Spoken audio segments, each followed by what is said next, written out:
Thank you all for joining duplicate management training. Um, so we'll be going through a few different things today, obviously, like how to actually use the duplicate management tool to combine duplicates.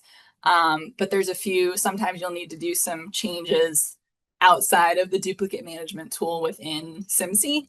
So we'll get into that a little bit too. And also if any random questions pop up, we can also get into that. But the duplicate management tool is something that's built into the general SIMC platform. I'm going to be showing you today in the test training environment, so we won't be looking at actual client information, but you have access to this as well. I think if you have the lowest level, depending on what level of user access we gave you, you might not see duplicate management. So if you're not seeing it, you can reach out and we can send you a different login with higher levels of access. I think most of you have at least one login that gives you this access. But if you go to the three lines, the hamburger in the top left, and then I have a lot more options here because this is the this is my like admin page for the food bank. But you'll see duplicate management. And again, if you don't see that, reach out to us and we can give you a different login. You'll click that and it'll bring up another like sub part that says duplicate management there. And I clicked on that accidentally when I was just trying to highlight it, and it brought me into duplicate management.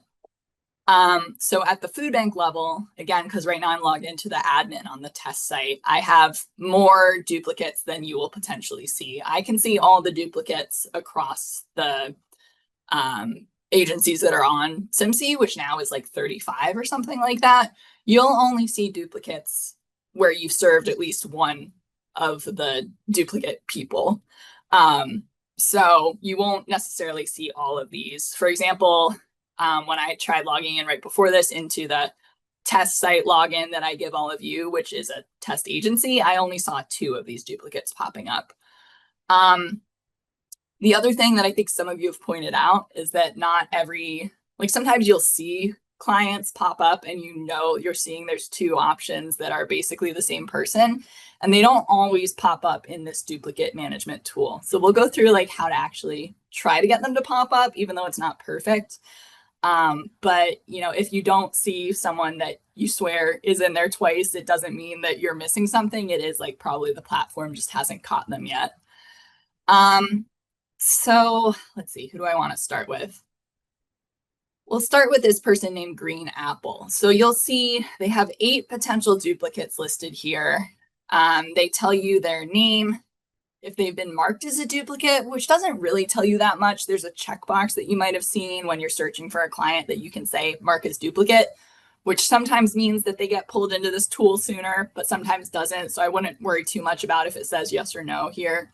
But you'll see their date of birth, their address if they have one listed, the household size, which I think includes inactive people. So that might be confusing too. It'll tell you if they think there might be multiple accounts that are duplicate. Again, this part's not that useful. And it gives you a percentage match.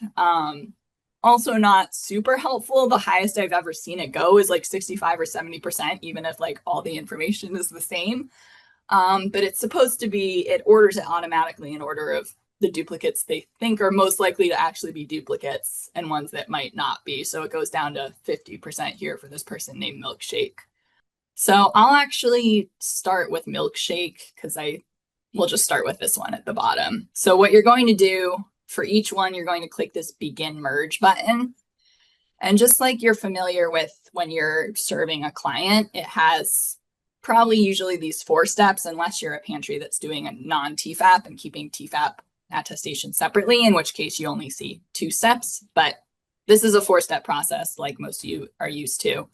There's the household match, which is the page we're on right now. Then you'll actually, so this is just where you say like, yes, these 2 households are the same and I'd like to try combining them. Then you have to actually merge the household members, because not every, 2 of the accounts might have different people listed in the household. Then you're confirming that all the details match, and then you're finishing the match. So yeah, multiple steps, but it walks you through it. So what it's showing us right now is this Milkshake with a date of birth of 1999. and their address. This is the person, this is the account that they're going to assume is the main account we want to keep. And then there's this milkshake below that with a 1988 birth date. And that's the one they're going to be merging in, like merging into the other account. But I can switch that if I want. It will show you the household size. But as I said, I think the household size is including inactive household members. So sometimes it looks like the households are different sizes, but actually they're the same once you get to the later steps. It also shows you the last visit date, which I think you would just see for your pantry specifically. Although as I'm saying that, it's possible it will show you the last time they visited any pantry, although it wouldn't tell you what other pantries they had visited. But I've also noticed that this last visit date is not always fully accurate, so I wouldn't trust it too much.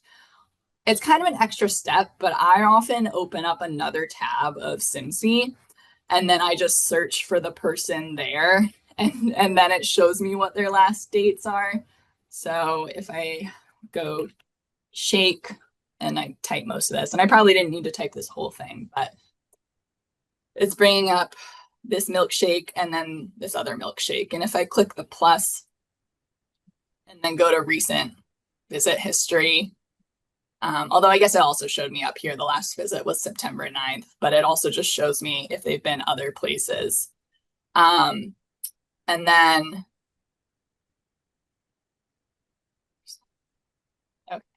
yeah, and these are all these different test accounts that we created. Again, this isn't any actual client information, but sometimes I find this helpful to just see like which account has been used the most and which account might be like incorrect, or again, if some of the information is different. So that can be kind of your extra, if you want to do extra diligence there, you can open that up and kind of see what's been going on. But you would click compare. Now I'm back in this other tab.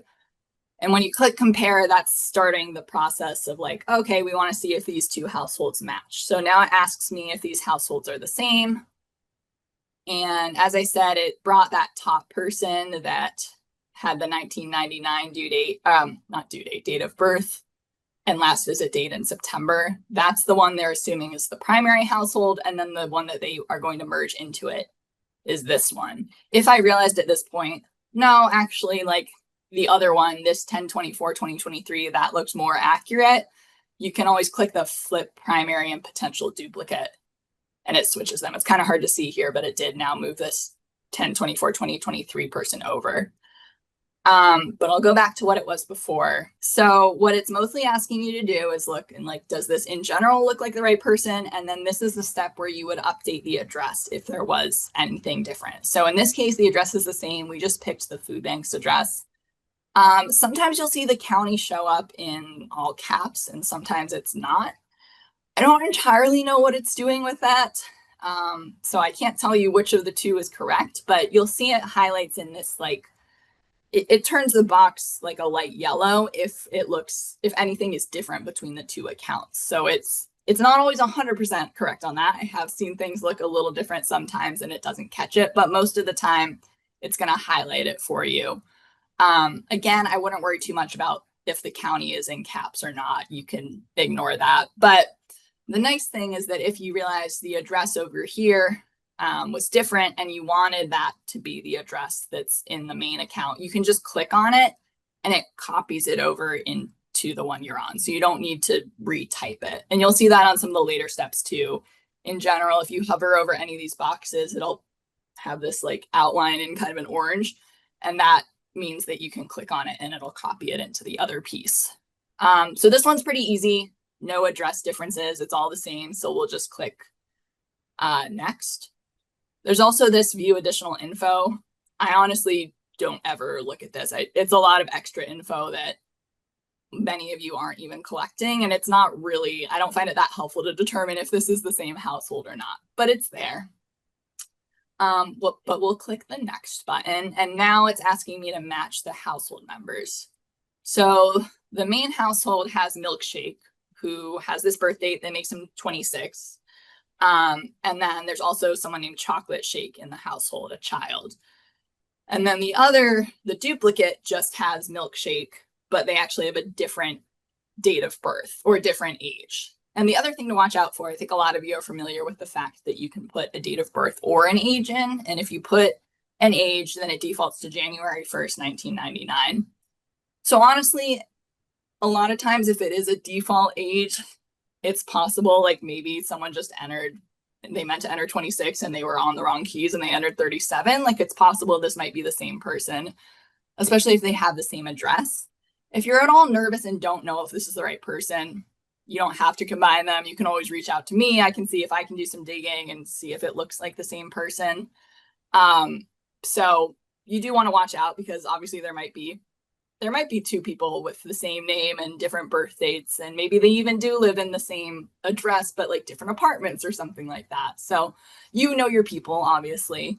In this case, I'm just going to pretend that this is the same person, even though if we saw this in reality, we might be like, this is probably a different person. But just for the sake of showing you this, we're going to assume it is the same person.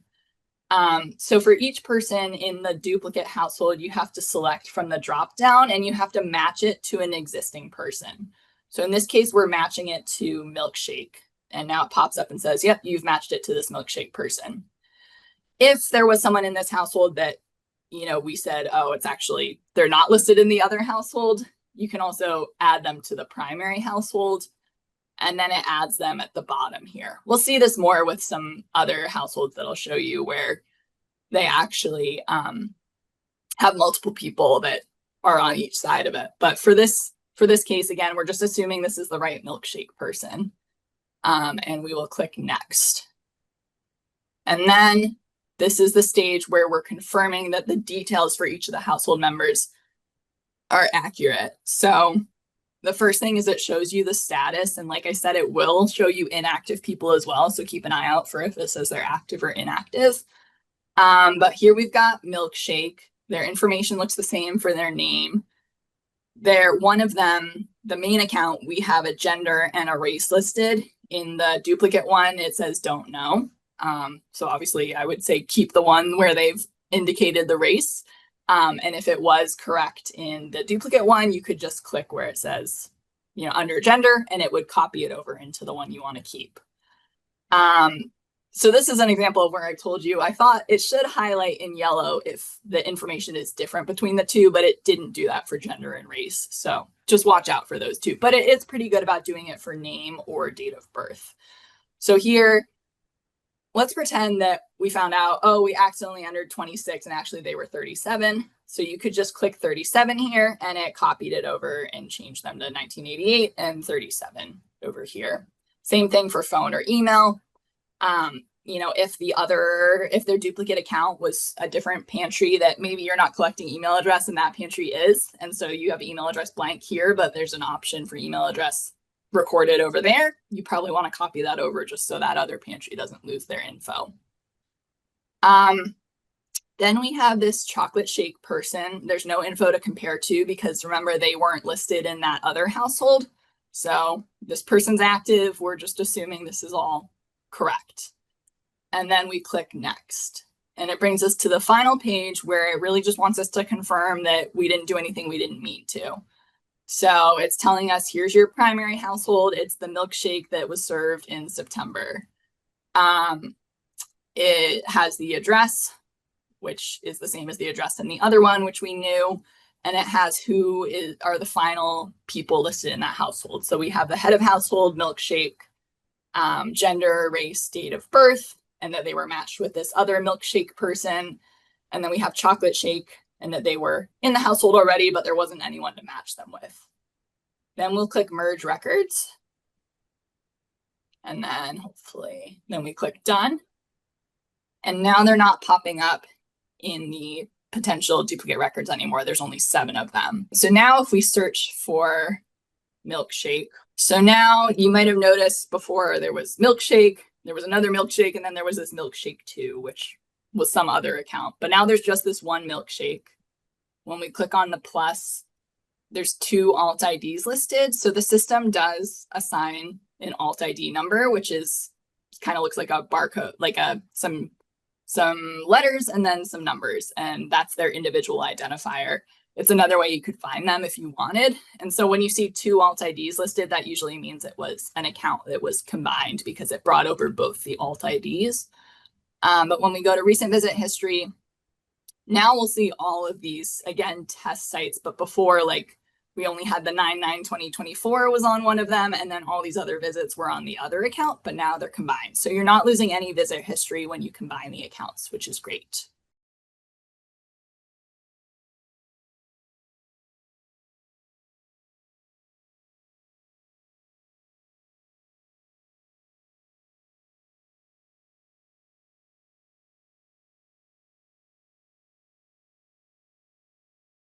Okay, so we'll go through, let's go with Green Apple and see what's going on with them.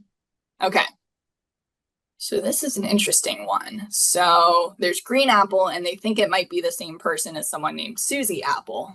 It looks like Green Apple, at least according to this, hasn't actually been served. They've just been entered into the system, which you might see because a lot of our pantries, when they transitioned over from Fresh Track to SIMC, some of them just entered their data ahead of time. And so there wouldn't be a visit date necessarily. So don't be surprised if you see that in there. And see, so if we click compare, so there's also 2 household members in this one and 1 in this one. So I'm curious. So I think this is also interesting. The address is entered kind of wrong because if you start entering 380 Upper Oakwood, you should be able to click on it in the options it gives you from Google Maps, and it wouldn't then also list Elmira, New York 14904. Like it would have it just puts it into the city state zip code. So that's kind of funny that I guess we entered it that way for 2 people. And let's see, Green Apple also has someone just left as member 1 Apple, which is fine because names are not required for other household members. At almost any point in the process, you can click this dismiss button if you realize, like, no, these are 2 separate people. They have the same address. Maybe in a lot of cases, you might see the same address in a different apartment number, and it's still going to think it's the same address because it's just searching the main address piece. So if you're like, no, these are definitely different households, you click dismiss, and that means they, as far as I know, never pop up again in duplicate management. So you want to be careful that you're like, if you have any doubt, you can always just leave it alone and just not merge them, but also not click dismiss. But if it's 2 of your clients and you're like, yeah, I know these are different households, then you can click dismiss and just get rid of it.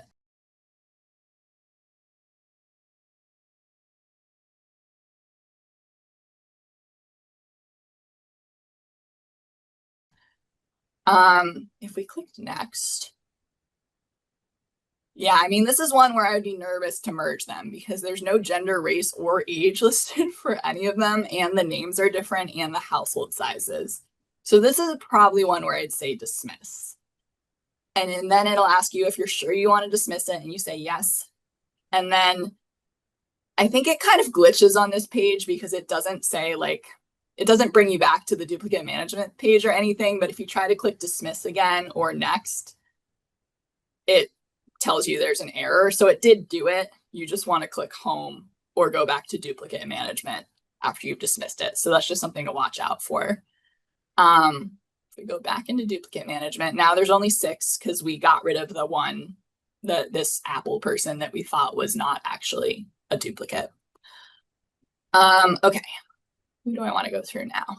Yes. Okay, so John Food, I think this is an example of someone that I put in the system hoping that we would realize they're 2 different people. So if we click begin merge for John Food, oh, this is interesting, actually.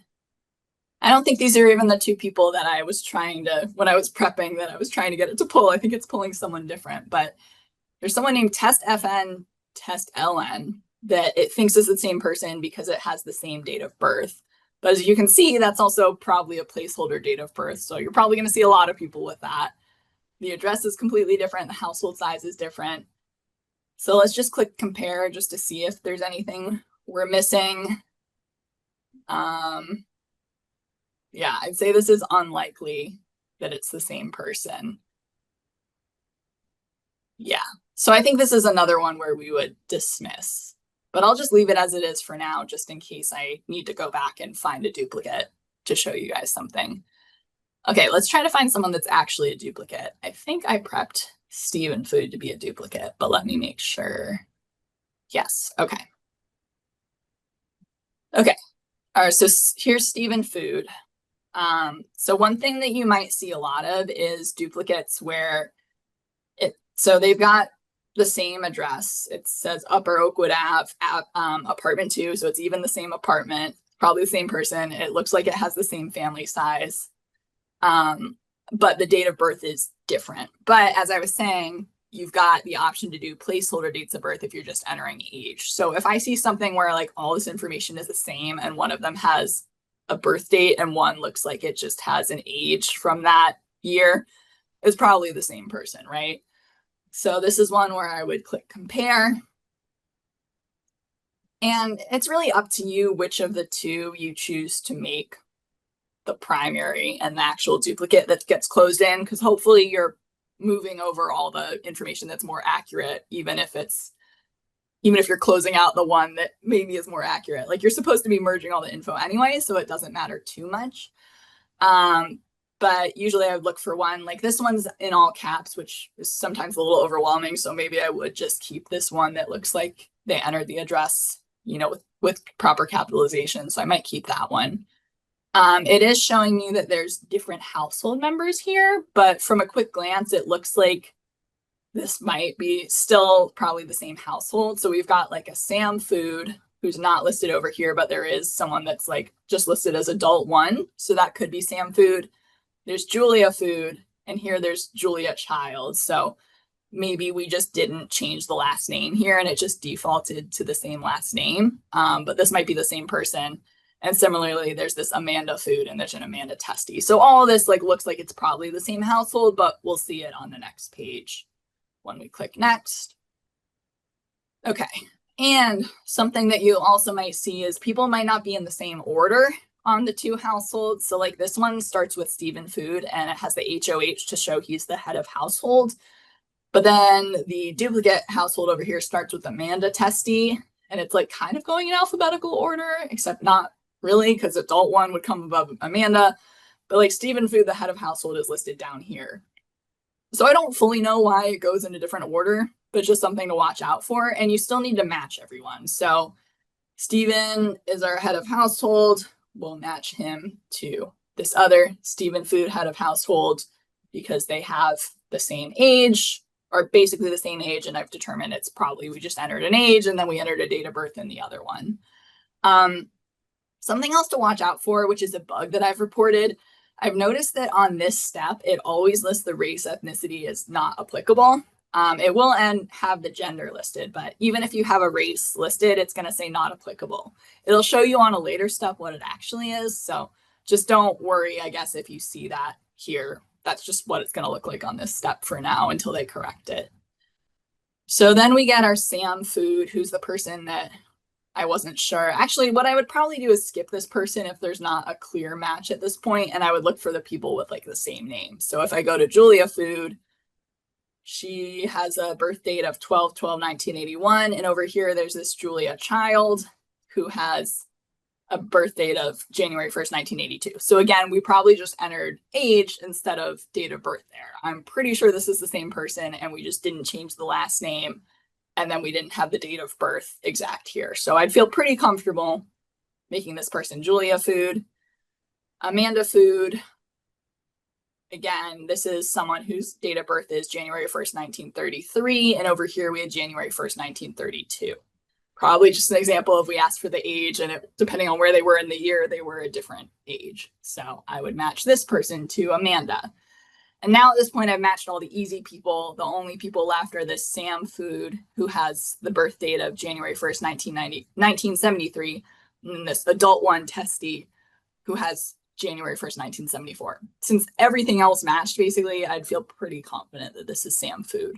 But if things look different enough and you weren't sure, you could always just add them to the primary and then just deactivate one of these two that you haven't matched. So we'll click next and it's going to show me all the people I've matched. So here's Steven Food. It's showing me the date of birth versus the age over here, so that's accurate. Here's Sam Food. Again, we feel pretty comfortable about this, that this is the right person. He does have a gender and race listed over here, but not in our new one. So if I click male, white, it brought it right over there. Great, so we have that filled in. Here's Julia. It's just highlighting the last name because it's different than what we had there. And it's highlighting the date of birth, but again, we felt pretty confident with this one. And then same thing for Amanda Food. And yeah, we didn't have a gender or race for this person, but we do have don't know. And then we have a race ethnicity for Amanda. So I put that in there. Then you'd click next. It would want you to double check that this all looks good. And then merge the records.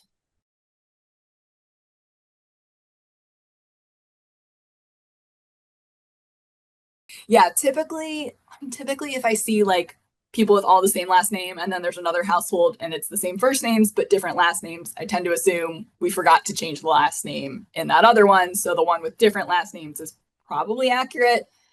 Also, I mean, you guys have it easier in a way, or you have another tool than I would have if I'm trying to merge people, and that you could just wait until the person comes in the next time and then just make sure you have the correct last names and the correct information if there is like something that looks that you're not quite sure about, versus I would just kind of have to guess based on what I'm seeing here of like, this is probably the date of birth. And, you know, especially if that's something that you guys would rather do and make sure you're really accurate on, you can let me know. But yeah, that's a great call out.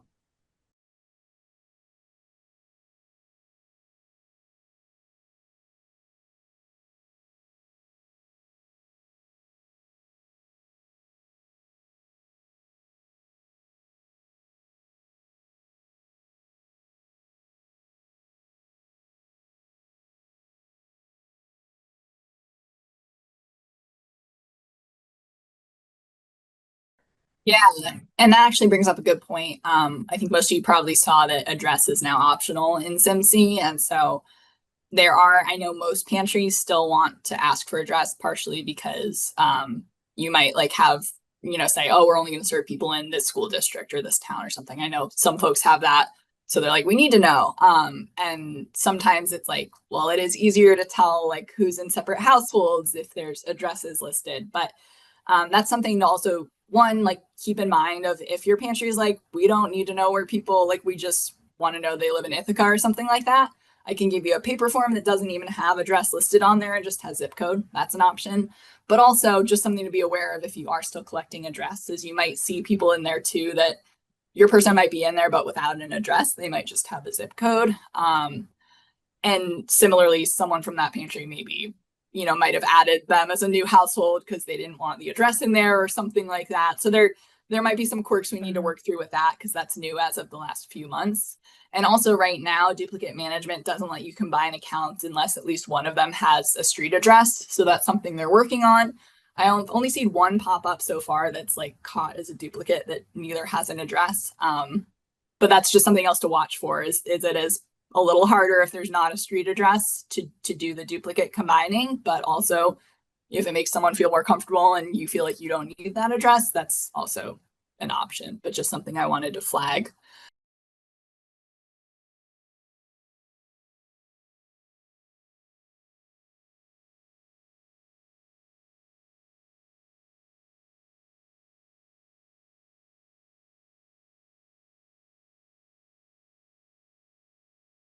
In Fresh Track, you had to specifically mark people besides the head of household searchable in order for them to show up. But in SIMC, as people are pointing out, they will pop up if they're an adult or a senior, as long as they're not a kid, even if they're not the head of household. So that can sometimes be confusing, like especially if you put in a last name and then you know, maybe it's not a very common last name, so you don't even put in a first initial and it brings up like 3 different people with that last name all in the same household. It might not mean they're duplicates. It might mean they're all in the same account, but it's just bringing up all 3 adults with that last name. So that's also something to watch for. Like if I just, and again, the way that hopefully it doesn't, you know, you can just pick one of them and it's fine. But if you are curious if they're duplicates, if you click that plus and look at the alt ID, If they have the same alt ID, it's the same account. It's just a different way for bringing you into it. So that's just something to watch out for, which can be kind of confusing. And the other thing, which is kind of adjacent to what we're talking about today, but in FreshTrack, it would warn you if you'd already served, for example, Amanda food today. It would say, hey, you have a duplicate visit. Do you want to go into that visit? SIMC doesn't do that. It lets you enter someone, like serve them that day as many times as you want. So it's a little different because what we're mostly talking about here is duplicate accounts. But then if you're talking about duplicate visits for the same day, just wanted to flag that. You can always go to the, well, it's not going to work for right now. I'm in my admin account, which doesn't actually have any services listed to it. I can't actually look at a service list, but most of you know, I think if you go down to distribution events today and it will say like 7 served or something like that, you click on that, that gives you your list of people for the day. So if you can't remember if you've already entered like a delivery or something like that, you might think, oh, I'll just enter them and it'll tell me if I've already entered them, but it's not going to warn you on that. So you do probably want to double check that list. It's something that I've submitted a request for them to do because I think it would be nice to have a warning of like, hey, they've been in here. Are you sure you want to enter them again? Which maybe sometimes you do because maybe they got, you know, regular pantry and now you're adding them for a holiday box or something like that. But I think a lot of the time you're accidentally adding them. And what can happen is you could serve 2 people in the same household by accident, not realizing that like you could serve the same account twice and say it comes in, I come in, Catherine Miller, and then my spouse comes in 20 minutes later and didn't realize that I was already in, and you enter it under their name, and it's not going to say like, hey, you already served that family today. It's still going to let you add them again. So I don't think that will come up too often, but I just want to make you guys aware of it because it is like different than what happens in FreshTrack and something that I would like to see them change, but I wouldn't worry too much about it. Something else I want to flag, I'm going to go to the Susan food person. So something that I've seen, sometimes you might say like, oh, I know I added this person last week and why aren't they coming up in the platform? I've seen like multiple issues where there's a space entered before or after the person's name and the space can really mess it up. So if you go to merge, let's see, sorry, I just have to match these people first. Okay, we're going to say, here's Susan food. And food. Okay. Like you might see in this case, it looks like, oh, Susan food, it's the same name. But like why is it coming up in yellow, right? And then if you dig into it, you realize there's actually a space after food and there's a space before Susan. So that's like kind of an advanced thing that might be a reason the duplicate was created. If the first account accidentally had that space before Susan, it like kind of breaks the system and it doesn't let you find them by name if there's a space in the beginning. The space at the end, I think, is less of an issue, but still something you want to check if you're seeing that it's telling you there's 2 different, you know, the names look the same, but they're actually flagged as different. So that's something to watch out for. I try to correct it if I see it as well, but just kind of a heads up there. There will sometimes, if you try to enter someone, like I'm going to try to enter John Food and pretend that I didn't realize they're in the system. Sorry, I actually have to log out and back in under the coordinator login so that I can actually enter someone to show you guys this. First of all, now I'm in my list where this is what I was talking about, where if you scroll down to distribution events today and you click where it says 0 served, once you actually have people served, that'll be your list of people for the day. So this is just what I was talking about there. But if I go to add in, it's a non-TFAP entry.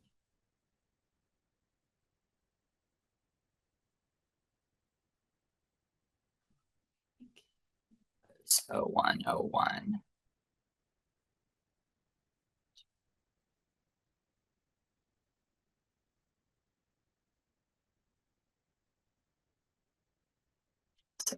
Phone.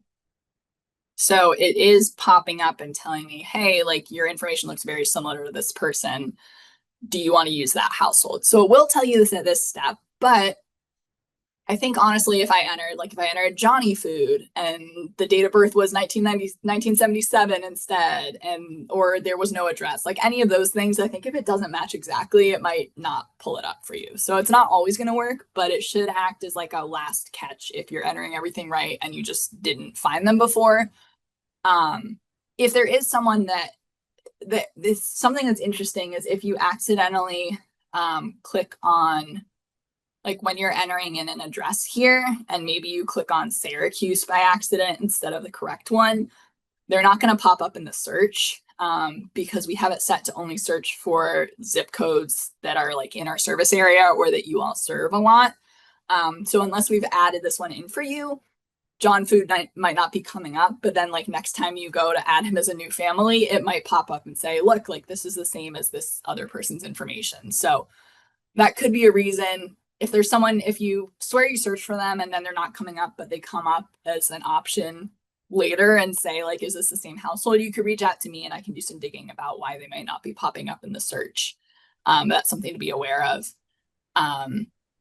Yeah, you just want to be very careful. Like this, the way that it fills in the address is super helpful, but it's also very easy to accidentally click, something that you didn't mean to click and then they don't pop up in the search. Another reason that people won't come up if the address is outside the service area, also if you accidentally enter them as a child, which is pretty easy to do. Like if you're entering their name and then you go to enter their age, but like instead of entering something, you click this plus, like this arrow, and it just makes them one and you just move along.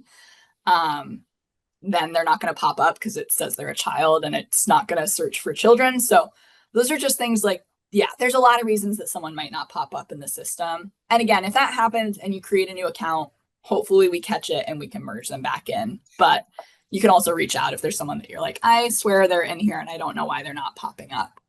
Because that could definitely happen.